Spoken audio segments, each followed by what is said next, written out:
Baik, bismillahirrahmanirrahim. Assalamualaikum warahmatullahi wabarakatuh.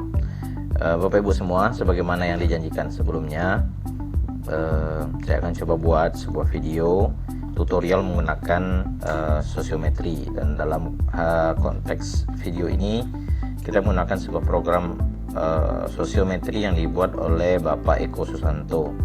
Nah, ini merupakan sebuah program yang dibuat di Microsoft Excel yang sudah cukup lama, tapi kalau kita efektifkan masih sangat relevan dan sangat membantu. Nah, walaupun dirancang sebenarnya ini untuk sekolah menengah, namun untuk kepentingan kita di kelas, di sekolah dasar itu tetap bisa kita gunakan. Nah, Bapak Eko Susanto ini beliau membagikan aplikasi sosiometri ini versi 6 berarti ya, di Instagram beliau, di website beliau. Nanti linknya akan saya taruh di bawah. Nah, bisa di-download dengan passwordnya tertera di sana. Nah, bagi siapa yang mau mendukung, berikan dukungan, uang ngopi lah gitu ya, Bapak Ibu, bisa dikirim ke beliau, nanti ada linknya atau rekeningnya di sini. Oke. Nah, jadi di sini ada beberapa fitur.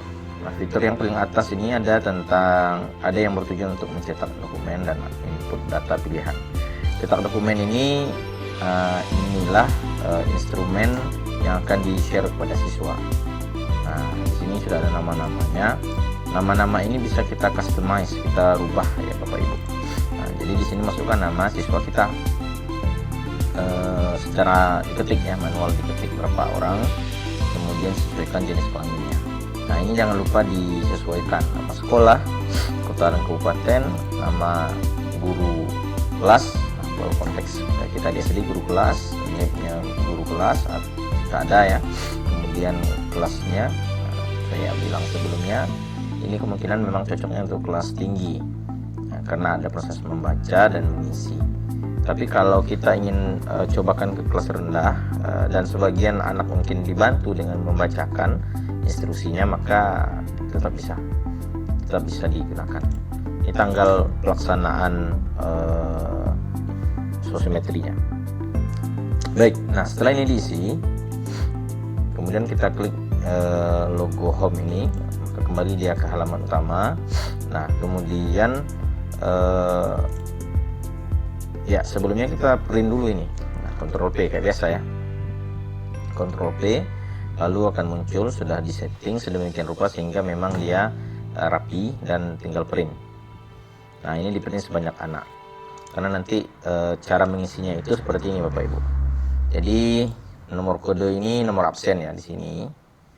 Nah, berarti anak nanti akan melihat dia nomor berapa di sini karena sudah kita ketikkan.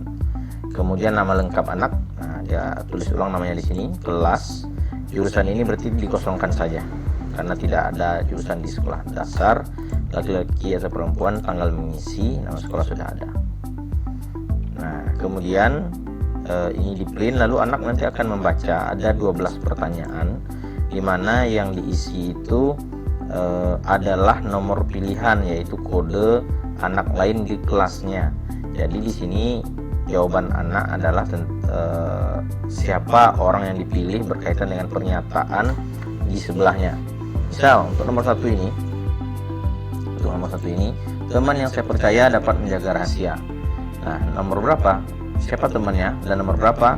Nomor kodenya.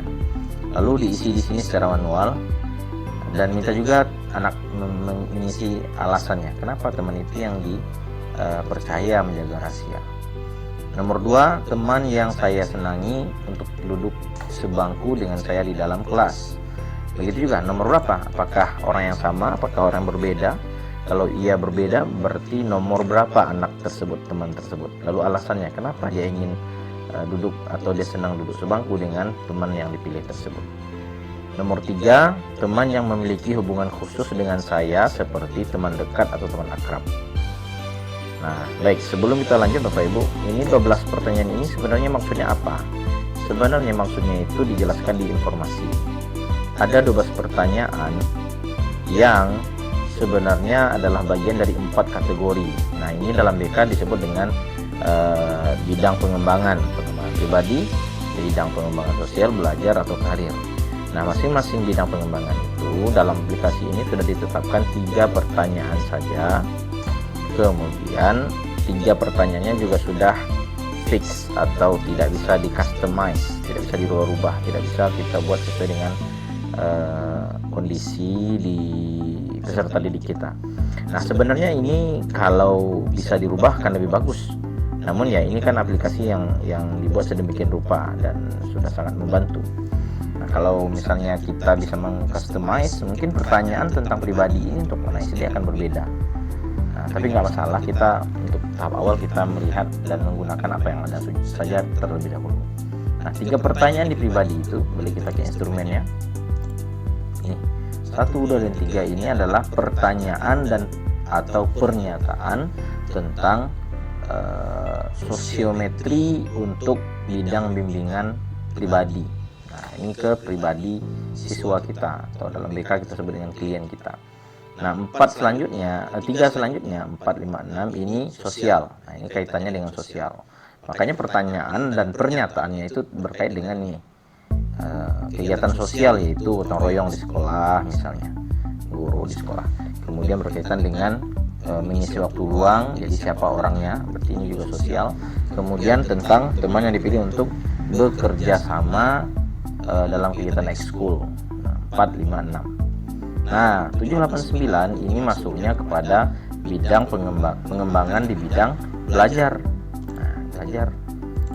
Jadi pertanyaan yang dipilih oleh pembuat programnya adalah teman yang dipilih untuk belajar kelompok, teman yang disenangi untuk bertanya atau diskusi, dan teman yang saya percaya dapat memberikan dukungan dan semangat belajar.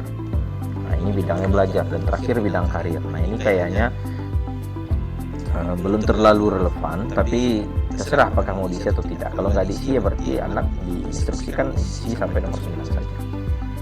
Nah, setelah anak mengisi secara manual, Bapak Ibu, lalu ya kita perlu melakukan pengolahannya, entry-nya secara manual. Nah, entry-nya manual, tapi nanti hasilnya itu sudah terolah dengan program ini.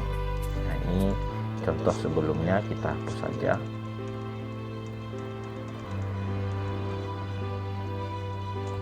Nah, kemudian kita juga melihat nanti ini waktu siswanya, contohnya itu lebih dari 20. Nah, ini contohnya, misalnya nama anaknya Agita Fitriani, maka di bidang pribadi dia memilih anak nomor 2 untuk pertanyaan pertama, pertanyaan kedua atau pernyataan kedua dia memilih nomor 13, pernyataan ketiga dia memilih nomor 3. Nah, apakah ada yang sama nih, misalnya nomor 3 dengan nomor 12, berarti untuk bidang karir yang pernyataan nomor 12 itu dia memilih anak yang sama. Dan alasannya dituliskan di sini. Misalnya anak nomor 2 dipilih karena untuk alasan, ini kan nomor 1 ya, pernyataan atau pertanyaan nomor 1, teman yang saya percaya dapat menjaga rahasia. Kenapa alasannya? Temannya itu pendiam. Nah, ini dari mana kita dapat dia pendiam ini? Kita dapat dari tulisan anak di lembar instrumen yang tadi. Ini yang akan kita ketik. Makanya minta anak untuk mengisi secara singkat saja, jangan terlalu panjang. Nah, sehingga bisa kita lihat nih anak nomor 3 tadi ya. Nah, di sini ini adalah hasil pengolahan untuk laporan individu, profil individu. Misalnya tadi anak nomor 2 ya. Ini kita cara menggantinya bisa diketikkan nomor absen di sini atau dipilih melalui nama di sini. Misalnya anak nomor 2. Anak nomor 2 tadi dia dipilih oleh anak nomor 1. Coba kita cek lagi. Ya, anak nomor 1 memilih anak nomor 2 karena dia untuk menjaga rahasia, karena dia itu pendiam. Nah, saya muncul di sini, ini pendiam. Jadi seorang anak akan dapat laporan dari pelaksanaan sosiometri, laporan analisisnya itu dia mengetahui apa alasan orang memilih dia dalam bidang tertentu, misalnya dalam bidang pribadi, dan dia juga tahu siapa orang yang memilihnya. Oh ya, ini bukan ya, maksudnya ini orang yang dia pilih, dia memilih siapa dalam pilihan yang dia pilih, siapa saja yang dia pilih.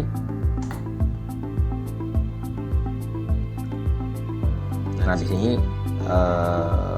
apa alasan orang memilih dia dalam bidang pribadi dan seterusnya. Berarti dia ini dipilih oleh berapa orang? Nah, kita bisa lihat di sini.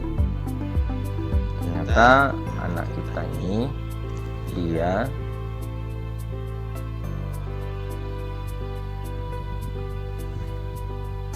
mendapat pilihan satu aja ya, seperti ini. Oke, kita coba cek data mentahnya. Oke, yang milih nomor 1 ya kayaknya nggak ada yang nomor 1. Ada nih satu aja. Nih, teman dalam mengembangkan kemampuan diri untuk mencapai cita-cita atau pilihan pekerjaan dipilih oleh anak nomor 3 ini. 2 kali dia pilih. Untuk teman dekat atau teman khusus juga dipilih. Nah, jadi dia memilih dia Anastasia. Apa alasan dia memilih? Berarti ini alasan 3 ya. Lucu dan mau diajak bercanda. Misalnya kita ganti, misalnya diajak itu karena ini untuk masalah teman akrab, banyak tingkah konyolnya. Nah ini yang menjadi, kita cek nanti di laporan individu anak nomor 1.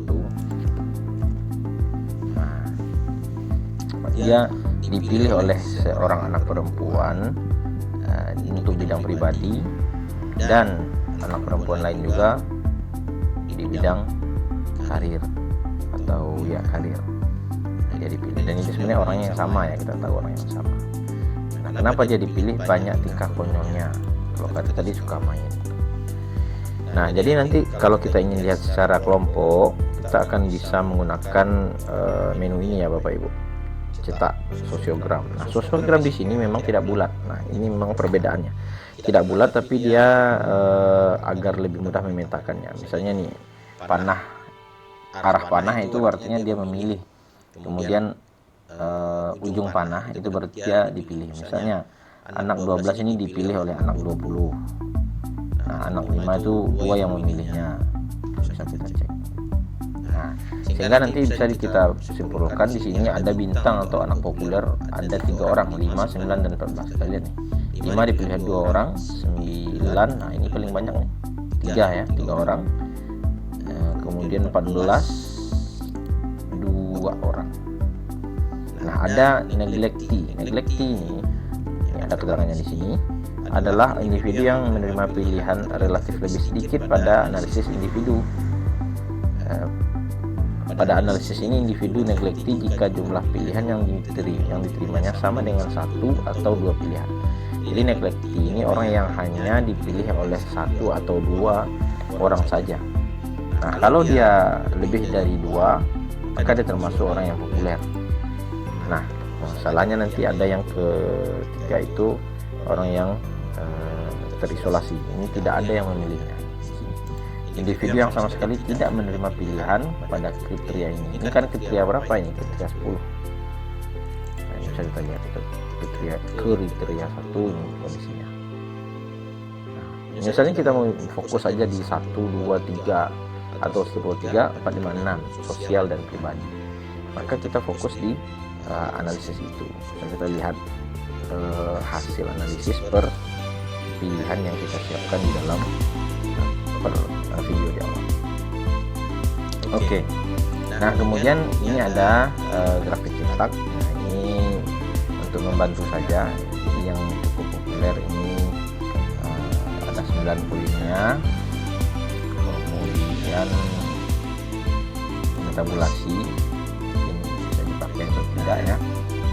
Nah, yang jelas ini adalah gambaran secara statistiknya sesuai dengan pilihan tabulasi pilihan yang kita coba analisa. Ya membacanya ya kayak gini. Ini kan memilih yang terpilih. Anak ini Citra ini dia memilih siapa? Ya Citra ini kan nomor 7, dia memilih nomor 5 gitu. Nah, ini rangkumannya. Oke. Semoga ini bisa bermanfaat bagi Bapak Ibu dan nanti bisa digunakan untuk keperluan kita mengelola kelas, mengembangkan anak, dan juga berkoordinasi dengan orang tua. Mungkin ada hal-hal yang perlu didalami berdasarkan hasil sosiometri kita ini. Wabillahi taufiq. Assalamualaikum warahmatullahi wabarakatuh.